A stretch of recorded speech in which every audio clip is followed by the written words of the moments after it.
Hello everybody, I'm back here again for vlog a day. Today is Tuesday the 19th and today was a lovely beautiful day outside. A little chilly, windy upon so many levels of wind, but overall beautiful day.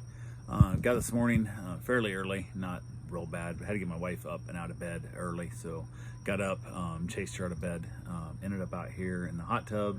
We waited around for the dog to get dropped off for daycare. That got dropped off, everything went smoothly there. Had a few things to do around the house, just kind of taking care of it, hang out with the dogs and so on and so forth, what had to be done. Got a few things around here taken care of, hung out with them, decided I was gonna run over and try and give away some more stuff from my father-in-law's house, just knickknacks and household, just stuff they collect over a lifetime that nobody wants in our family. So went ahead and ran by the thrift shop to see if they wanted it, and they closed early to go help a client, they said. And I was okay, well, screw it, it's still Tuesday, so I'll run over to Habitat for Humanity and then drop it off to them. And they stopped taking donations at 1 p.m. I guess. So I was like, okay, I guess that is a thing. So didn't realize that was a thing, but I guess it's a thing. So went ahead and chilled out there. Took the dog with me to my daycare, and he just whines all the time. Oh my God, he's just such a whiner. If you're moving, he whines some. If you stop, he whines almost consistently, and just wants nothing. You'll pet him, you'll not pet him, this stuff doesn't matter. I was like, okay, whatever. So he just whines, just sits back there and whines, just sits in the seat and whines, puts his head on the center console, whines, just constantly whining. So, but yeah, couldn't get rid of the stuff, so I brought it back home, so they held it. I was like, oh, whatever, we'll figure it out eventually. Somebody will want it. Don't know who, don't know when, but hopefully somebody will want it. So had a couple other things to get taken care of. Hung out here at the house, got a few things done. Decided I was gonna head up to Ormond Beach to deal with the cars and stuff up there, trying to pack up the records and everything else, the house and all that good fun stuff, the NASCARs and whatnot. And text my wife and said, hey, as soon as the dog gets picked up, I'm gonna head up and spend a few hours up there working on stuff.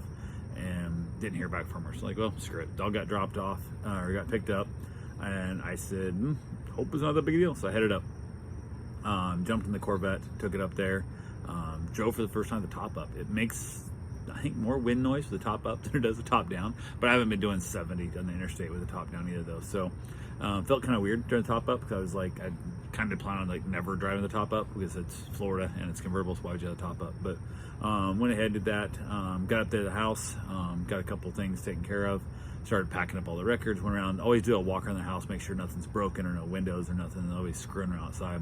So got inside, started packing up records and just having myself all the fun that comes with it. So I believe I got every record in the house packed up except for some oddball box sets we needed different size boxes for, because the box we bought fit records, not the oddball weirdo box set things. So yeah, I got them all set up, got them all packed up, got them all put away.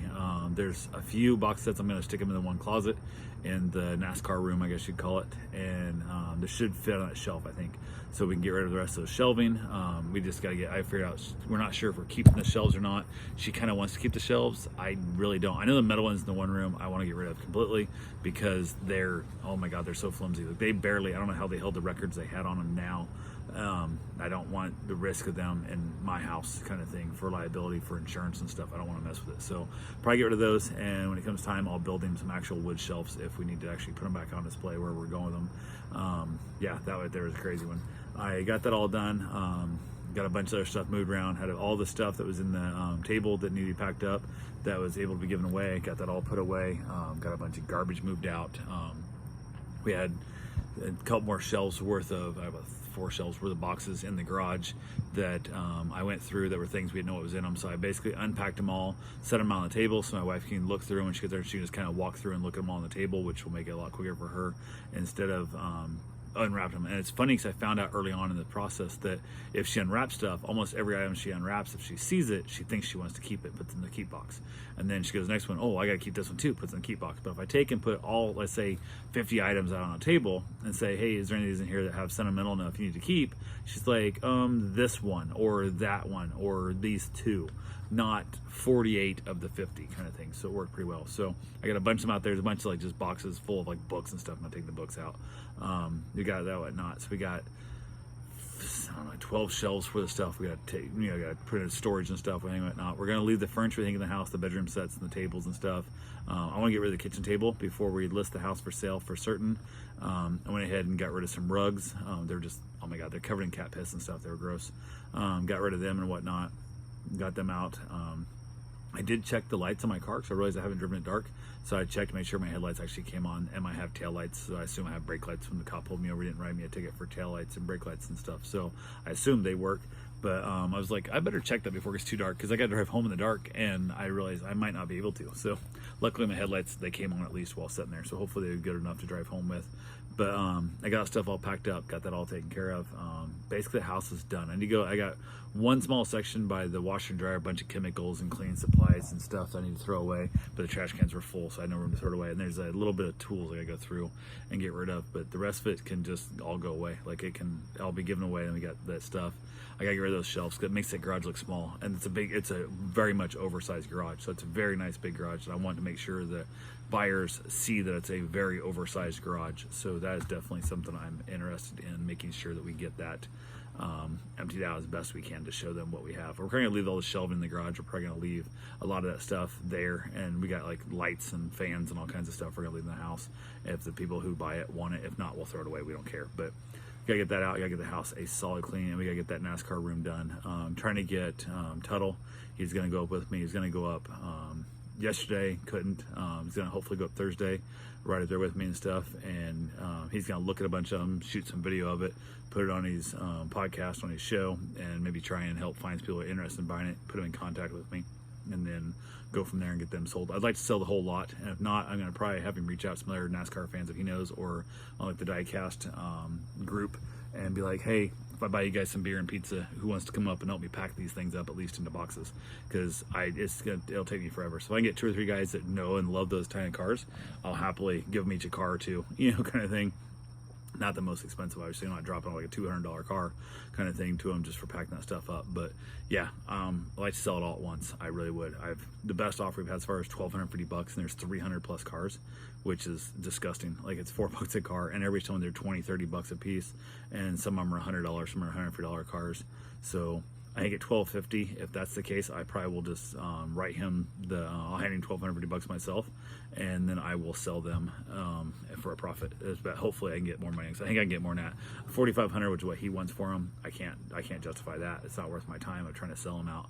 But at $1,250, you figure I can sell them. Even if I get $10 a car, I still double my money, and that'd be worth it to me because be something to do. So we'll see. I thought just putting each car on just one at a time. Just here's the car, here's the box, and put it on Facebook Marketplace type thing in the groups, and be like, who wants to give me, make it like an auction. Just keep bidding, basically as we go through, and just see where it stops, and just each car one at a time. But that's a pain in the butt. So what I might do is put like 10 cars on there.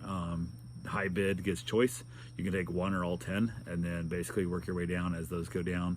Keep working our way through until you get down to like that $15 range, and then at that point, throw them back in some more cars and keep moving that way until we figure it out. Because there might be a Jeff Gordon car and a Richard Petty car that 2 guys both think are worth $100 a piece, but if they're the only ones that want it, they're only going to pay me $10 or $20 or $30 for that car, because that nobody else has bid on that car. But if I put it in a group, they don't know who wants what. So I did find a really cool Beatles color, like puzzle, like record cover thing. Is really weird. It's a puzzle that you're supposed to color yourself and stuff. And at one point it was for sale for 65 cents, written on with a pencil, and at one point it was 10 cents. So I don't know if it went up in value from 10 cents to 65, or at a yard sale had it at 65, then marked it down to 10. I don't know, but I've never seen one before. It's really cool. I took a picture, but it's one of the few things I looked at this going, holy crap, that's a really cool album. Like, I think that was pretty sweet. So that's the only thing in the records I've had any like interest in at all. So I think if I was going to keep one, and there's a lot more expensive, more valuable stuff there, I'm sure, but that's the one I'd be like, I want to keep that one. That's the one I would keep. So I don't plan on keeping any of these records, but that would be the one I would probably hold back for myself. And I'm not a Beatles fan at all, so it'd even be more dumb, but I love the puzzle idea of it. It's a really cool thing. So, but yeah, got that all taken care of. I did go for my run up there, got that taken care of, got my run in, got back, and then I drove home. It was chilly. It was like 60 something, low 60s, and the car don't have a heater, so I was a little bit chilly, and the windshield fogged up, so I had to like kick the defrost on and was able to defog it a little bit and stuff. Without the heater, it doesn't defog very well. So, but yeah, I got back home, car ran fine. Got here, ended up outside, finished up a cigar, and then headed in. Had myself some chips and salsa for dinner. That was what I ate for dinner, which is not the end of the world for me to skip a meal. So, which I usually eat one meal a day anyway. So for me to skip meals, skipping a full 24-hour meal. So, but chips and salsa counts as a meal in my opinion. So that's what I had, and then finally wrapped it up, headed off to bed. So that's all I got for right now. I will talk to you guys tomorrow. Have yourself a safe, wonderful day. Thanks for watching.